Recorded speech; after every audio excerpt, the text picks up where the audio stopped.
नमो भगवते वासुदेवाय नमः। आप सभी का हमारे चैनल आध्यात्मिक सागर में हार्दिक स्वागत है। आज मैं आप सभी के समक्ष आषाढ़ मास महात्म्य का अध्याय 8 प्रस्तुत करने जा रही हूँ। आषाढ़ मास महात्म्य की प्रथम 7 अध्याय हमारे चैनल पर अपलोडेड है, आप उन्हें प्लेलिस्ट में जाकर सुन सकते हैं। तो आइए शुरू करते हैं आषाढ़ मास महात्म्य अध्याय 8। इस अध्याय में अन्नदान, जलदान, तडाग निर्माण, वृक्षारोपण तथा सत्य भाषण आदि की महिमा का वर्णन है। नारद मुनि भगवान शंकर से पूछते हैं, भगवान, गुणों में श्रेष्ठ ब्राह्मणों को देने की इच्छा रखने वाला मनुष्य इस लोक में किन किन वस्तुओं का दान करे, यह सब बताइए। महादेव जी बोले, देवर्षि प्रवर, सुनो, लोक में तत्व को जानकर सज्जन पुरुष अन्न दान की ही प्रशंसा करते हैं, क्योंकि सब कुछ अन्न में ही प्रतिष्ठित है। अतएव साधु महात्मा विशेष रूप से अन्न का ही दान करना चाहते हैं। अन्न के समान कोई दान न हुआ है, न कभी होगा। यह चराचर जगत अन्न के ही आधार पर टिका हुआ है। लोक में अन्न ही बलवर्धक है, अन्न में ही प्राणों की स्थिति है। कल्याण की इच्छा रखने वाले पुरुष को उचित है कि वह अपने कुटुंब को कष्ट देकर भी अन्न की भिक्षा मांगने वाले महात्मा ब्राह्मण को अवश्य दान देना चाहिए। नारद जी, जो याचना करने वाले पीड़ित ब्राह्मण को अन्न देता है, वही विद्वानों में श्रेष्ठ है।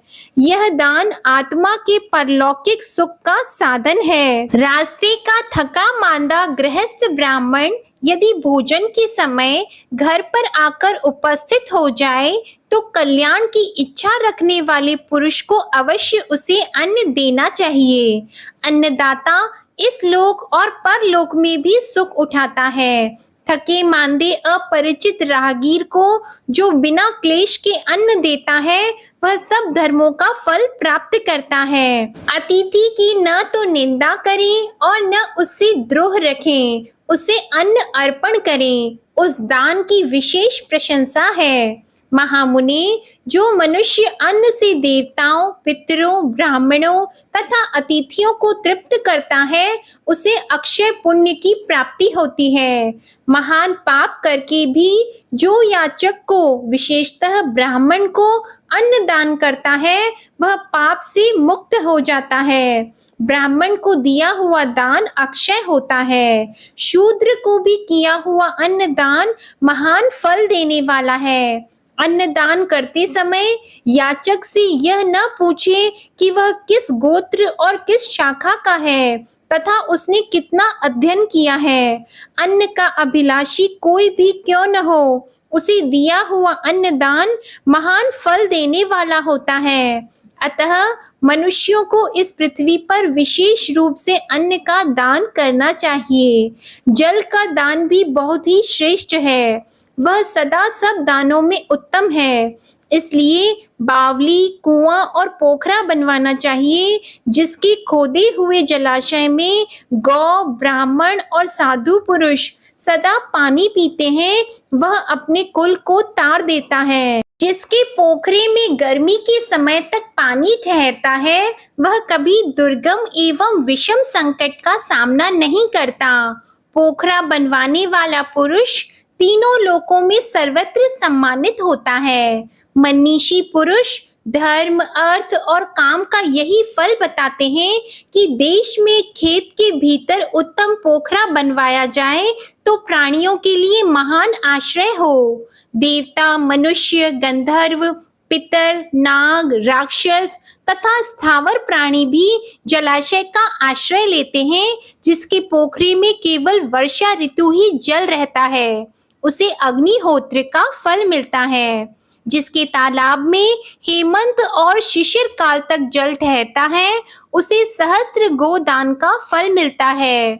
यदि वसंत तथा ग्रीष्म ऋतु तक पानी रुकता है, तो मनीषी पुरुष अतिरात्र और अश्वमेध यज्ञों का फल बताते हैं। अब वृक्ष लगाने के जो लाभ है, उनका वर्णन सुनो। महामुनि, वृक्ष लगाने वाला पुरुष अपने भूतकालीन पितरों तथा होने वाले वंशजों का भी उद्धार करता है, इसलिए वृक्ष को अवश्य लगाना चाहिए। वह पुरुष परलोक में जाने पर वहां अक्षय लोकों को प्राप्त करता है। वृक्ष अपने फूलों से, देवताओं का पत्तों से, पितरों का तथा छाया से समस्त अतिथियों का पूजन करते हैं।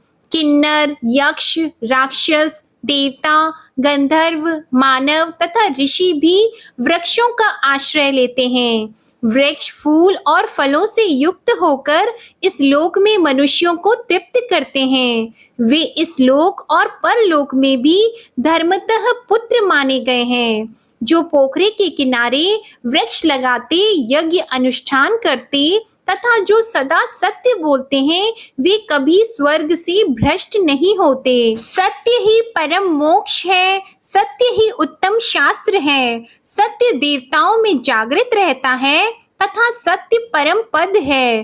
तप, यज्ञ, पुण्य कर्म, देवर्षि पूजन, आद्य विधि और विद्या, ये सभी सत्य में प्रतिष्ठित हैं। सत्य ही यज्ञदान, मंत्र और सरस्वती देवी है। सत्य ही व्रतचर्या है तथा सत्य ही ओमकार है। सत्य से ही वायु चलती है, सत्य से ही सूर्य तपता है। सत्य के प्रभाव से ही आग जलती है तथा सत्य से ही स्वर्ग टिका हुआ है। लोक में जो सत्य बोलता है, वह सब देवताओं के पूजन तथा संपूर्ण तीर्थों में स्नान करने का फल निसंदेह प्राप्त कर लेता है।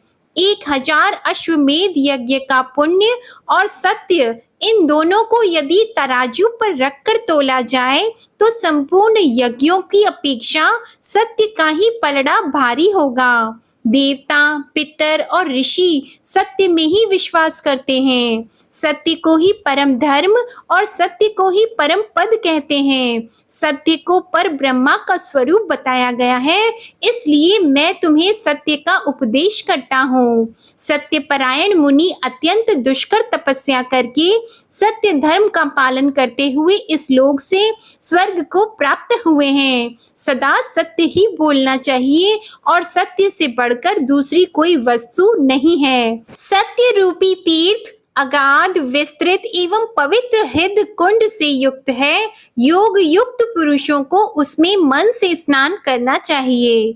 यदि स्नान उत्तम माना गया है, जो मनुष्य अपने पराये अथवा पुत्र के लिए भी असत्य भाषण नहीं करते, वे स्वर्गगामी होते हैं। ब्राह्मणों में वेद, यज्ञ तथा मंत्र नित्य निवास करते हैं, किंतु जो ब्राह्मण सत्य का परित्याग कर देते हैं, उनमें वेद आदि शोभा नहीं देते। अतः सत्य भाषण करना चाहिए।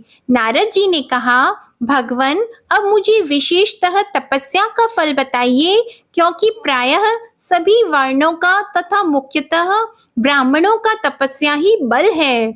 महादेव जी बोले, नारद, तपस्या को श्रेष्ठ बताया गया है, तब से उत्तम फल की प्राप्ति होती है। जो सदा तपस्या में संलग्न रहते हैं, वे सदा देवताओं के साथ आनंद को भोगते हैं। तब से मनुष्य मोक्ष पा लेता है और तब से महत पद की प्राप्ति होती है। मनुष्य अपने मन से ज्ञान विज्ञान का खजाना, सौभाग्य और रूप आदि जिस जिस वस्तु की इच्छा करता है, वह सब उसे तपस्या से मिल जाती है। जिन्होंने तपस्या नहीं की है, वे कभी ब्रह्मलोक में नहीं जाते। पुरुष जिस किसी कार्य का उद्देश्य लेकर तप करता है, वह सब इस लोक और परलोक में उसे प्राप्त होता है। शराबी, पर स्त्रीगामी, ब्रह्मा हत्यारा तथा गुरु पत्नीगामी जैसा पापी भी तपस्या के बल से सबसे पार हो जाता है, सब पापों से छुटकारा पा लेता है। तपस्या के प्रभाव से 86,000 ऊर्ध्व रेता मुनि स्वर्ग में रहकर देवताओं के साथ आनंद भोग रहे हैं। तपस्या से राज्य प्राप्त होता है। इंद्र तथा संपूर्ण देवता और असुरों ने तपस्या से ही सदा सबका पालन किया है। तपस्या से ही वृत्ति दाता हुए हैं। संपूर्ण लोकों के हित में लगे रहने वाले दोनों देवता सूर्य और चंद्रमा तप से ही प्रकाशित होते हैं। नक्षत्र और ग्रह भी तपस्या से ही कांतिमान हुए हैं। तपस्या से मनुष्य सब कुछ पा लेता है, सब सुखों का अनुभव करता है। मुनि, जो जंगल में फल मूल खाकर तपस्या करता है तथा जो पहले केवल वेद का अध्ययन ही करता है, वे दोनों समान हैं। वह अध्ययन तपस्या के ही तुल्य है। श्रेष्ठ द्विज, वेद पढ़ाने से जो पुण्य प्राप्त करता है, स्वाध्याय और जप से इसकी अपेक्षा दूना फल पाता है। जो सदा तपस्या करते हुए शास्त्र के अभ्यास से ज्ञानोपार्जन करता है और लोक को उस ज्ञान का बोध कराता है, वह परम पूजनीय गुरु है। पुराण वेता पुरुष दान का सबसे श्रेष्ठ पात्र है। वह पतन से त्राण करता है, इसलिए पात्र कहलाता है। जो लोग सुपात्र को धन, धान्य, सुवर्ण तथा भांति भांति के वस्त्र प्रदान करते हैं, वे परम गति को प्राप्त होते हैं। जो श्रेष्ठ पात्र को गौ, भैंस, हाथी और सुंदर सुंदर घोड़े दान करता है, वह संपूर्ण लोकों में अश्वमेध के अक्षय फल को प्राप्त होता है। जो सुपात्र को ज्योति बोई एवं फल से भरी हुई सुंदर भूमि दान करता है, वह अपने 10 पीढ़ी पहले के पूर्वजों और 10 पीढ़ी बाद तक की संतानों को तार देता है तथा दिव्य विमान से विष्णु लोक को जाता है। देवगण पुस्तक बांचने से जितना संतुष्ट होते हैं, उतना संतोष उन्हें यज्ञों से, प्रोक्षण अभिषेक से तथा फूलों द्वारा की हुई पूजाओं से भी नहीं होता। जो भगवान विष्णु के मंदिर में धर्म ग्रंथ का पाठ कराता है तथा देवी, शिव, गणेश और सूर्य के मंदिर में भी उसकी व्यवस्था करता है, वह मानव राजसूय और अश्वमेध यज्ञों का फल पाता है। इतिहास पुराण के ग्रंथों का बांचना पुण्यदायक है। ऐसा करने वाला पुरुष संपूर्ण कामनाओं को प्राप्त कर लेता है तथा अंत में सूर्य लोक का भेदन करके ब्रह्मा लोक को चला जाता है। वहां 100 कल्पों तक रहने के पश्चात इस पृथ्वी पर जन्म लेकर राजा होता है। 1000 अश्वमेध यज्ञों का जो फल बताया गया है, उसे वह मनुष्य भी प्राप्त कर लेता है जो देवता के आगे महाभारत का पाठ करता है। अतः सब प्रकार का प्रयत्न करके भगवान विष्णु के मंदिर में इतिहास पुराण के ग्रंथों का पाठ करना चाहिए। ऐसा करना बहुत ही शुभ कारक होता है।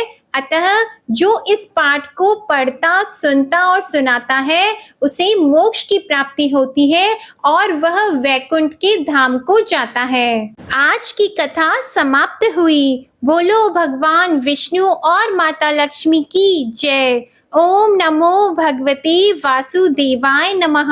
आप सभी पर भगवान विष्णु और माता लक्ष्मी की कृपा सदा बनी रहे। आशा करती हूँ आप सभी को आषाढ़ मास महात्म्य की कथा में आनंद आ रहा होगा। हमारे चैनल आध्यात्मिक सागर पर श्रीमद् भगवद गीता सार के महात्म्य और अध्याय की वीडियोस भी हर दिन नियम से अपलोड होती हैं। आप उन्हें भी जरूर सुनिएगा। आपको यह वीडियो पसंद आई हो तो इसे लाइक करें, शेयर करें और कमेंट में ओम नमो भगवते वासुदेवाय नमः लिखना ना भूलें। हमारे चैनल आध्यात्मिक सागर को अगर अभी तक सब्सक्राइब नहीं किया है तो चैनल को सब्सक्राइब करके बेल आइकन भी दबाएं। धन्यवाद।